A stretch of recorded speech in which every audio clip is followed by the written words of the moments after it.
Hey, we're Emily and Matt, and we got dropped off by helicopter to spend the next 8 months winter caretaking on British Columbia's furthest western island, and this is home. Welcome to our 4th week.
Morning. It's been pretty windy and rainy here the last couple days. We just experienced 2 storms that came through that were pretty exciting, I would say. We're still waking up. It's about 7:30 right now. We just started a fire. It's still bright out. Once the wind picked up, the temperature came down quite a bit and it got to about 5 degrees, which was pretty chilly. We've had a lot of rainy days this week. Because of the weather, we were inside all week, so we ended up binge watching all of the Harry Potter movies. Yeah. We went out a fair bit just to get some fresh air. We would put on our rain gear and walk through the forest. And Yeah, it's really cool how it could be cold and windy out on the water and you go like 50 feet into the forest and it gets warmer. The trees and all the vegetation hold in so much heat. It's pretty wild. It's like a whole different ecosystem, like 50 feet in. It's really cool. when we had the storms come through, we were up from about, I was up from 1 a.m. till about 4 a.m. in the morning. The force that was hitting the lodge was pretty intense and nothing that we've ever experienced before. Pretty gnarly. Stay tuned and watch the video through as we talk about the interview process and how we got hired and some more information about this job. All right, so this is now 3rd attempt on making coffee or espresso with my Bellman espresso maker. So hopefully 3rd time is the charm. I'm still waking up.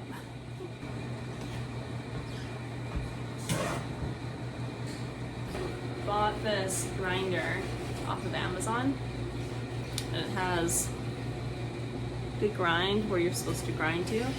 Anyways, I thought for espresso that you're supposed to grind to the finest, so I've been grinding to the finest and also tampering it in here.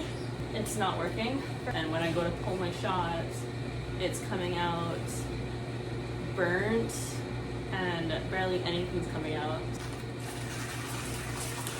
I have this plate on from yesterday. That's a crock pot or a Dutch oven lid, and I'm just preheating it, hoping that that will help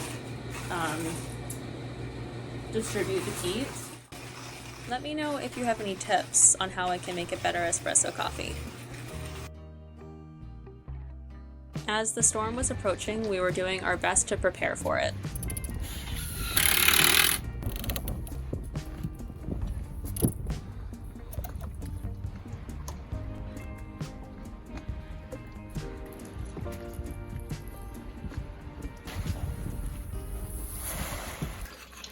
Okay, I have the fuel line off the carburetor. draining it. At least I know that these fuel lines to the switch and down to the carburetor are not plugged because gas flowing through it. I think I found our issue. That is not good. Fuel is less dense than water, and that means that something's up with our fuel. I took out 4 of these where it was just this color.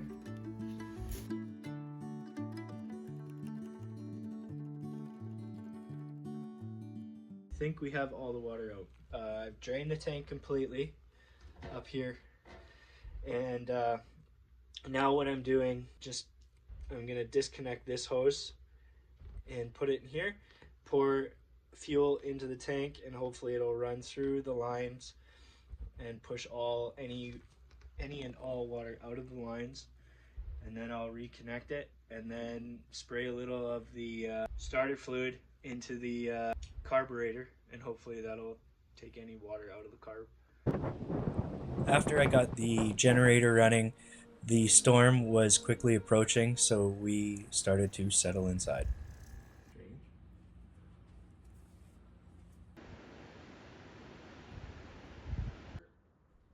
Emilie spent her afternoon editing the new YouTube video while I made dinner. This was my first attempt at making homemade fish and chips and making a homemade tartare sauce. It was Emilie's birthday, so I wanted to try something special for her. To you, happy birthday to you, happy birthday dear wifey, happy birthday to you. We didn't have any mascarpone, but I still managed to make Emilie's favorite, tiramisu, for her dessert. No other boyfriends?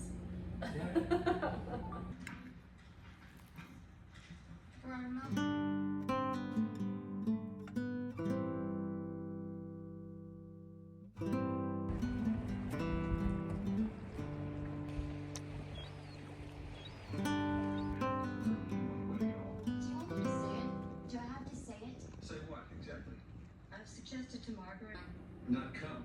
That's why I suggested.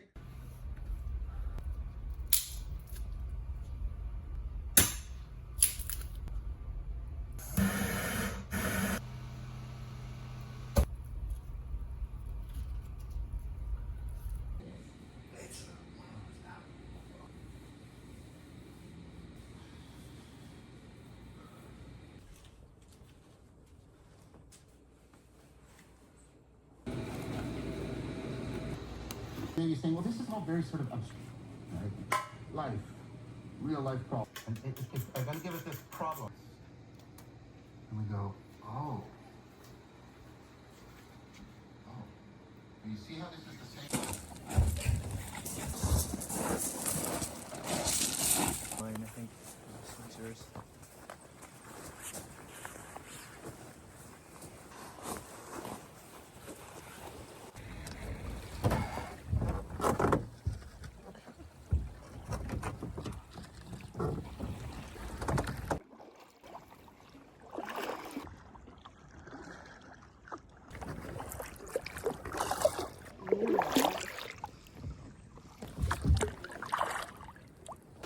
Do you think the tide usually comes in here?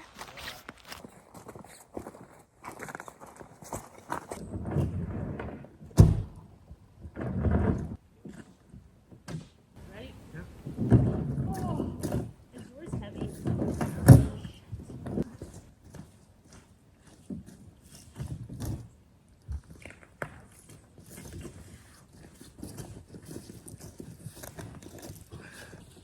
Hold on.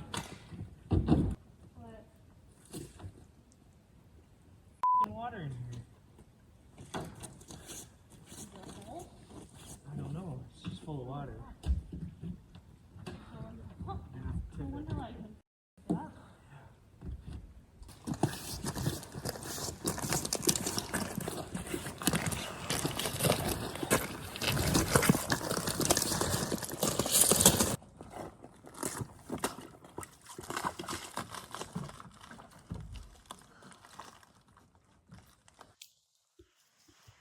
We spent some time trying to find a trail that heads to a beach on the other side of this mountain range here. We were told that there are items that tend to wash up on shore that are pretty cool to find. Unfortunately, the area where we were was a little swampy, and it was a little too late in the day to push on any further, so we'll just have to come back another day to explore more. I can tell that the storm is just on its way. I can see in the distance that something's coming in. I'm like really interested to see what tonight and tomorrow is going to be like. Today, most of the wind was coming from the south, which really hit the east side of the island the most. But tomorrow it'll be coming from the northwest, and I think we're going to be right in the middle of it.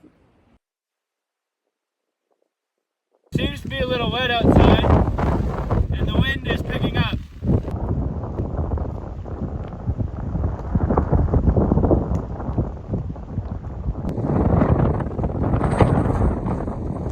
Where do seagulls go when it's stormy? In the trees? No. In the water? I don't know.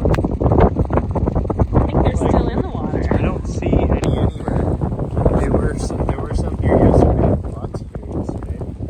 They like to hang out on those rocks back there too.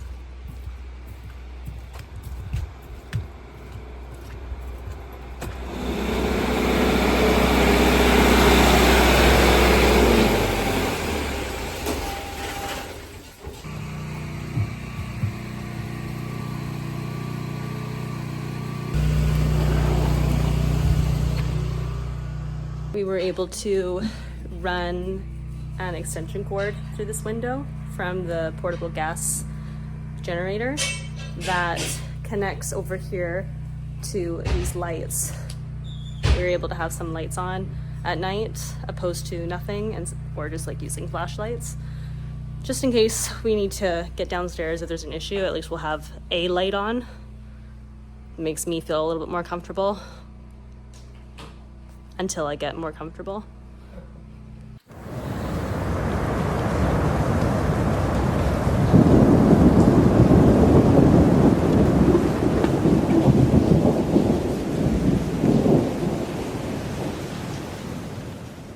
Well, we're just getting up. It's about 20 after 8. We were up all night last night. That storm was crazy. There was the wind. We thought the roof was going to be blown off. It was pretty powerful. I cannot explain how crazy that wind was. We're just exhausted. We were worried that the patio doors were going to break or the glass was going to break. We could hear the roof, and the whole lodge was just like shaking and moving and swaying. Anyways, we're going to go switch the gas generator off and then go turn the diesel generator on and then go inspect the property. No new trees fallen by the diesel generator, which is good.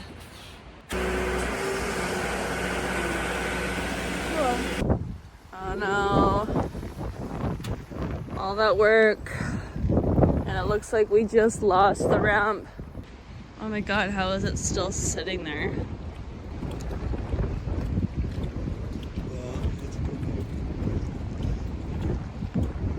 Be careful. Screws and stuff.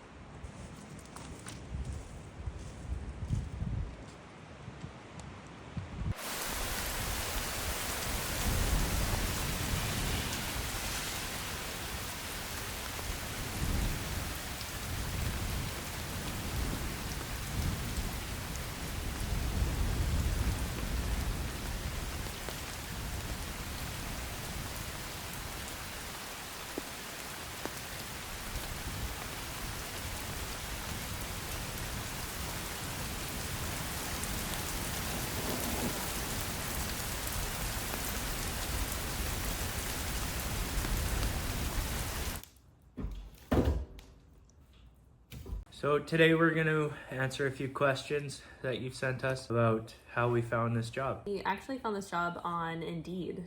We looked up winter caretaker, and the only reason why we knew to look up that specific job is that we had friends that we met at a campground in the Okanagan, and they were doing a job similar at a different lodge for a couple years. We thought, like, how cool, like we want to do this. How can we do this? This is something that we had wanted to always do. We wanted to always experience something like this. We were fully prepared for being off-grid and remote, and we want to eventually live off-grid. And I said to Em a while ago that we need to find something that we can test ourselves with it, and this is the perfect opportunity. I mean, like, we were applying to jobs that were caretaker jobs over the winter that were nothing like this opportunity. This is a lot more, I mean, we're super grateful for the lodge, the amenities, the benefits, everything that they offer. It's more than it's exceeded our expectations. The places that we were looking at were literally, like, there was no power. We would have to use candlelight. Firewood was our main source of heat. We were prepared to go that much off-grid. It's definitely great, but I mean, not all caretaker positions are like this. Ours happens to be a position where they pay us. We get to use everything that's here. We also don't need to pay rent. We get to use the boat. There's lots of benefits to it. There were other jobs that we were looking at that did not include these kinds of benefits. So it's just something to consider if you're looking for a similar job. Be prepared that a lot of them are volunteer. Some of them will pay you. They all offer different things. Some offer food, some don't. Sometimes you have to leave once a month to go pick up all your food. That you pay for. That you'll have to pay for it. I mean, if you have any other questions regarding that, let us know and we'd be happy to answer them. The next question we got was, what was the interview process like and why do we think that we got this job? I don't know why we were chosen for this job. I mean, I think that there were other applicants that had applied for this job, and I believe even some of them have reached out to us and stated that they applied for the job. And you know, I would assume that they had just as much experience or more. I don't know. It wasn't just them. One. We applied with my resume, but it wasn't just. It's not just a single person applying. Yeah, I think they wanted a couple specifically. Yeah, they wanted a couple because if you are out here by yourself, you can kind of lose it. I actually ended up making Matt a cover letter and including all of his past life experience all into the cover letter, and it kind of just meshed into what we believe made us more eligible for this job.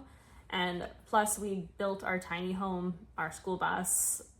We had some help, but we mainly did it ourselves over the last couple of years, and we learned a lot, including that mentioning that we work together really well and that we're really good at communicating, and through like stressful, intense situations, we believe that maybe that was a perk for them. And again, like, this is just speculation. We actually don't really know why they chose us. We just sent them a resume and a cover letter. What's the interview process like? So I would say that we had applied, and then within maybe a week or so, we had heard back. They just wanted to find out who we were and why we were interested. And if we were really interested. They didn't want to hire somebody that would get here and then be like, yeah, peace out, like, I'm done, this is too much. I can't handle it, yeah. Because it's expensive to get a helicopter to come in to take us out. So they want to make sure that whoever they're hiring is going to be able to handle it. Yeah, committed. Yeah, I would say it was like a 3 to 4 week process. What our capabilities are, what we've handled in the past. Just scenarios. A little bit of, projects. Scenarios, how we would handle it, how we problem solve. How are you at handling stress? Like, if something comes out of the blue and kind of knocks you off your feet, are you able to take a step back and take a deep breath? And how can we come at this problem and work at it? We just said, yeah, like, we want to do this. We're prepared that we know that it's going to be uncomfortable. We know that there's going to be times where we're not going to like it and it's going to be overwhelming, but that's why we applied. we want to put ourselves in that position. We want to learn from this experience. If you can think of anything else to ask us regarding this specific question, let us know. Will we be receiving any packages like dairy, vegetables, tools, gas, or anything?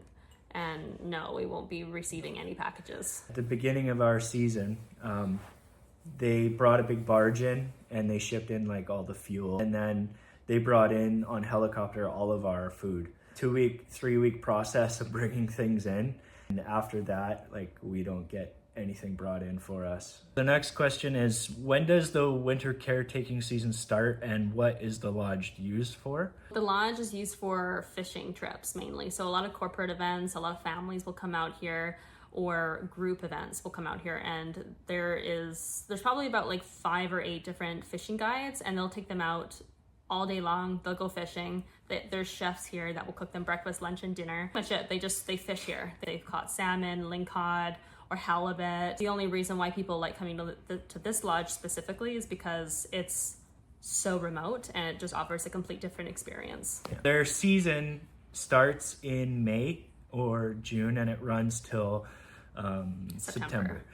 Yeah, so the reason why they close down during the winter months is you can't go out there fishing in these tiny boats. It is not safe. It's a liability. I don't think any boat, like, there's not many boats that could go out, and it changes so frequently here. Crazy winds where you look outside and there's like waves that crash over these rocks like 60 feet high. It's wild. Why don't they leave the lodge empty? Because I think that the storms can cause a lot of damage, and they just want a presence on the property. Let us know if there are any other questions that you have for us, and we'll do our best to answer them. Thanks for watching. Make sure to subscribe for our next episode, where we talk about how much we're getting paid and we answer more questions about winter caretaking.